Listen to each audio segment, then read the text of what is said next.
जय माता दी। नवदुर्गों में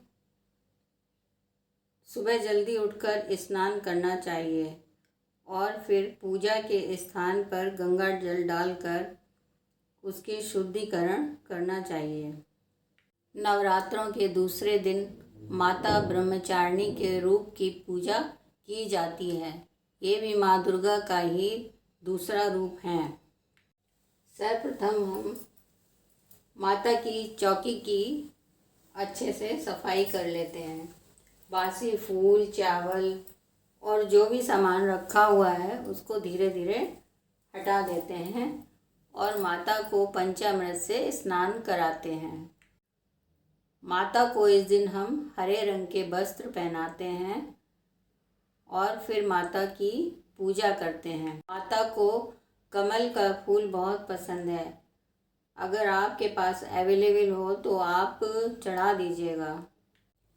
सबसे पहले हम कलश का पूजन करेंगे।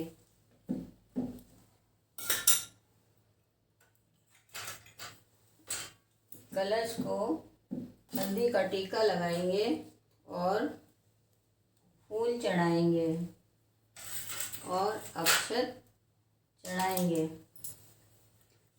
गणेश जी का टीका करने के बाद उन्हें फूल चढ़ाएंगे और अक्षत लगा देंगे, अक्षत चढ़ा देंगे। फिर हम गणेश जी को दूर्वा अर्पित करेंगे।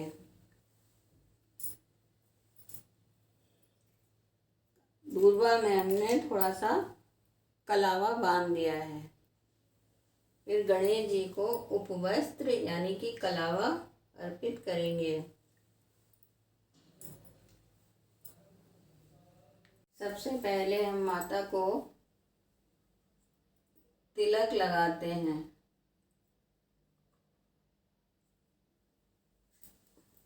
फिर थोड़े से अक्षत लगाते हैं।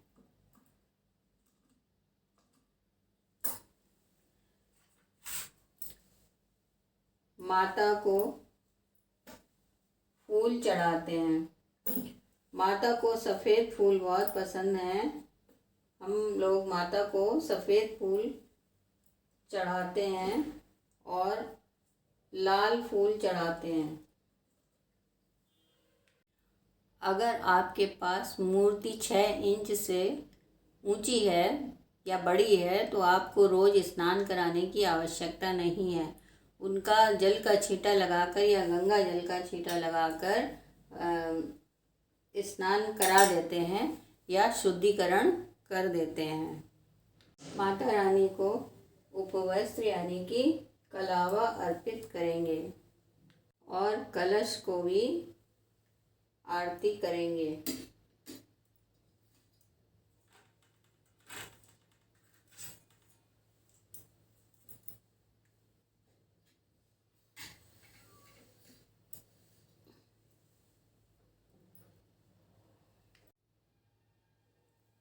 अब हम माता रानी को फलों का भोग लगाएंगे और सफ़ेद चीज़ों का भोग लगा देंगे। उसके लिए हमने घर में जमाया हुआ दही और चीनी ले ली है। घर में अगर हमने कोई भी चीज़ बनाई है जो सफ़ेद रंग की है, सफ़ेद बर्फ़ी, सफ़ेद खीर या कोई भी चीज़, उसका भी हम माता रानी को भोग लगा देंगे। क्योंकि माता को सफ़ेद रंग की चीज़ें ज़्यादा पसंद हैं। ब्रह्मचारिणी माता जो हैं वो बिल्कुल शांत स्वभाव की हैं और सफ़ेद वस्त्र ज़्यादा पसंद करती हैं और सफ़ेद फूल, सफ़ेद चीज़ें खाने की वो सब माता को बहुत पसंद है। माता रानी को पान, सुपारी, लौंग का जोड़ा रख कर चढ़ाना ज़रूरी होता है। दोनों समय में से किसी भी समय, सुबह या शाम, एक बार पान जरूर अर्पित करें। माता को बताशे पर लौंग का जोड़ा रखकर भी अर्पित किया जा सकता है और माता को ये पसंद भी है। माता को चौकी पर विराजमान करने के बाद हम एक छोटा सा हवन करते हैं। हमारे पास भी इस समय गोबर का कंडा नहीं है, इसलिए हम हवन कुंड में थोड़ी सी हवन सामग्री डाल रहे हैं। हवन सामग्री डालने के बाद अब हम उसमें कपूर रख देंगे और उसे प्रज्वलित करेंगे।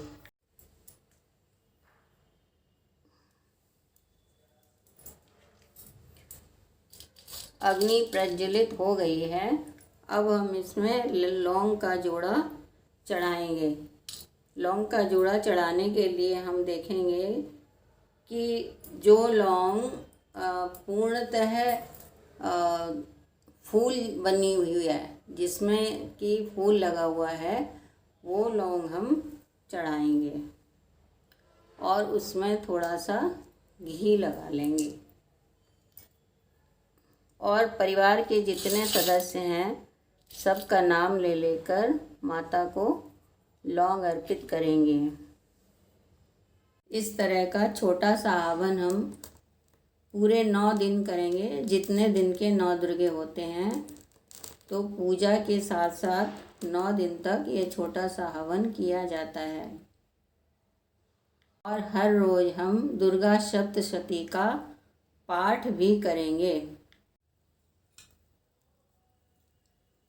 माता अग्निदेव को बताशा अर्पित करेंगे, फूल अर्पित करेंगे और पानी अर्पित करेंगे।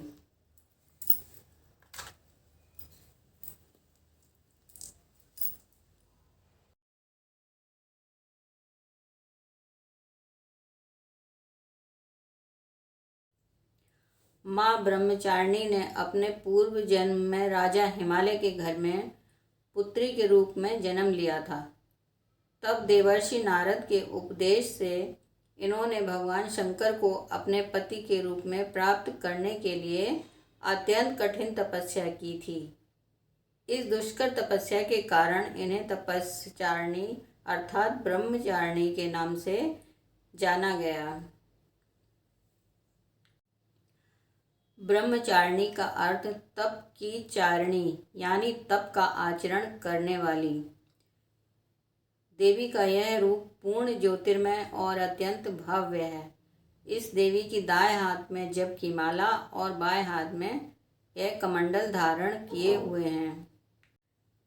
1000 वर्ष तक इन्होंने केवल फल फूल खाकर बिताए और 100 वर्षों तक केवल जमीन पर रहकर शाक का निर्वाह किया।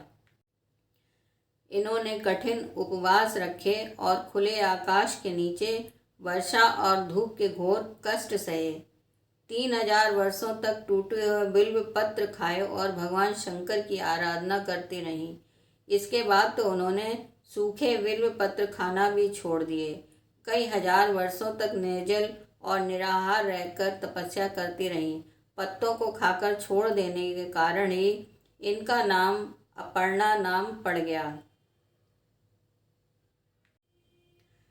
कठिन तपस्या के कारण देवी का शरीर एकदम क्षीण हो गया। देवता, ऋषि, सिद्धगण, मुनि सभी ने ब्रह्मचारिणी की तपस्या को अभूतपूर्व पुण्यकृत बताया, सराहना की और कहा, हे देवी, आज तक किसी ने इस तरह की कठोर तपस्या नहीं की है। यह तुम्ही से ही संभव थी। तुम्हारी मनोकामना परिपूर्ण होगी और भगवान इंद्रमौली शिवजी तुम्हें पति रूप में अवश्य प्राप्त होंगे। अब तपस्या छोड़कर घर लौट जाओ। जल्दी ही तुम्हारे पिता तुम्हें बुलाने आ रहे हैं। इस देवी की कथा का सार यह है कि जीवन के कठिन संघर्षों में भी मन विचलित नहीं होना चाहिए। माँ ब्रह्मचारिणी देवी की कृपा से सर्व सिद्धि प्राप्त होती हैं। दुर्गा पूजा के दिन देवी के इसी स्वरूप की उपासना की जाती है। बोलिए ब्रह्मचारिणी माता की जय।